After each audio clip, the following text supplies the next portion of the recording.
Hello students, कैसे हैं और कैसी चल रही है आपकी तैयारी। आज हम फोटोसिंथेसिस के फिगर नंबर 13.5 यानी Z scheme light reaction non cyclic electron transport chain को एनसीईआरटी से यहाँ डिस्कस करेंगे। आप देख पा रहे हैं यहाँ पे लाइट हार्वेस्टिंग कॉम्प्लेक्स सेकेंड है ये, और ये लाइट हार्वेस्टिंग कॉम्प्लेक्स 1 है, यानी रिएक्शन सेंटर 680 2 पे होगा और 1 का रिएक्शन सेंटर 700 होगा। आप ऐसे भी याद कर सकते हैं भाई, जिसके नंबर ज़्यादा आते हैं उसकी रैंक 1 होती है, जिसके नंबर कम आते हैं उसकी रैंक 2 होती है। तो ये पॉइंट याद रखिएगा। आगे चले, लाइट हार्वेस्टिंग कॉम्प्लेक्स जो है जिसकी रिएक्शन सेंटर वैल्यू 680 है, यहाँ पे लाइट पड़ती है, ये लाइट सन से आ रही है और लाइट यहाँ पड़ रही है। ऐसे में क्या होता है, ये क्लोरोफिल का जो मॉलिक्यूल है क्लोरोफिल ए का, ये एक्साइटेड स्टेट में चला जाएगा और पानी यानी H2O इसका फोटो ऑक्सीडेशन होगा, वाटर की फोटोलिसिस होगी। एक मॉलिक्यूल वाटर 2 इलेक्ट्रॉन में, 2 प्रोटॉन में और एक नेसेंट ऑक्सीजन में टूटेगा। ये नेसेंट ऑक्सीजन काफ़ी रिएक्टिव होता है। वाटर की फोटोलिसिस जब होती है तो यहाँ पे ऑक्सीजन इवॉल्विंग कॉम्प्लेक्सेस लगते हैं, जैसे क्लोराइड आयन, मैंगनीज आयन और कैल्शियम आयन।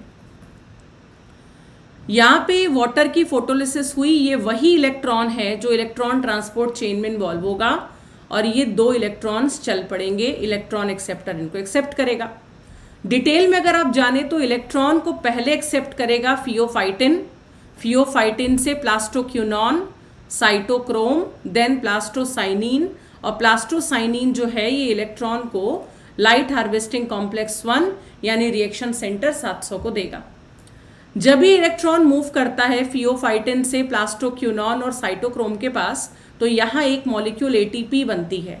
इलेक्ट्रॉन जब रिएक्शन सेंटर 1 पे आएगा, लाइट यहाँ भी पड़ती है, ये भी एक्साइटेड स्टेट में जाएगा और ये वही इलेक्ट्रॉन है जो PS2 से आया है और ये जाएगा फेरिडॉक्सिन के पास, आयरन सल्फर प्रोटीन के पास, यानी ये पहले एक्सेप्ट करेगा फेरिडॉक्सिन, फेरिडॉक्सिन से आयरन सल्फर प्रोटीन और उसके बाद NADP का रिडक्शन होगा।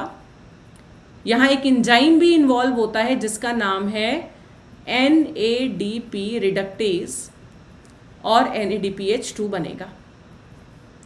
ये एसिमिलेटरी पावर का कंप्लीट वर्जन है, यानी कि लाइट रिएक्शन में जो non cyclic electron transport chain चलती है, जेड स्कीम मॉडल, हिल और बेंडल ने बोला था इसको, तो ये NADPH2 प्लस ATP इसको मिला करके कंप्लीट एसिमिलेटरी पावर बोलते हैं।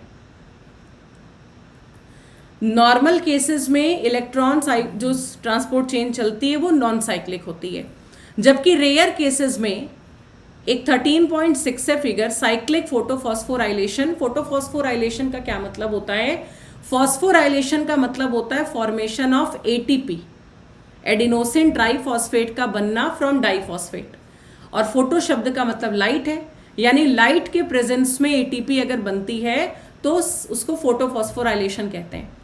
अब इलेक्ट्रॉन जो PS2 में बना है, क्योंकि आप ये देख पा रहे हैं कि जो PS1 है 700, यहाँ पर कोई भी वाटर की फोटोलिसिस नहीं होती, वाटर की कोई भी यहाँ हाइड्रोलिसिस नहीं होती, यानी जो इलेक्ट्रॉन यहाँ मूव करेगा वो इलेक्ट्रॉन जो है वो PS2 से ही आता है।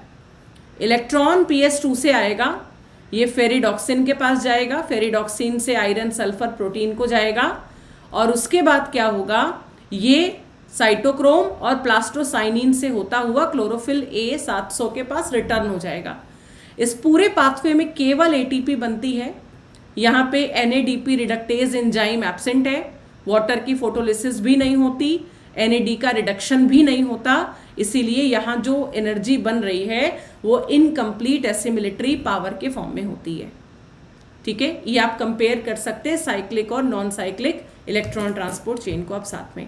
Thank you so much for watching this video. इसको शेयर करें, लाइक करें और सब्सक्राइब करें चैनल को, और ऐसे अपडेट्स के लिए मेरे साथ बने रहें।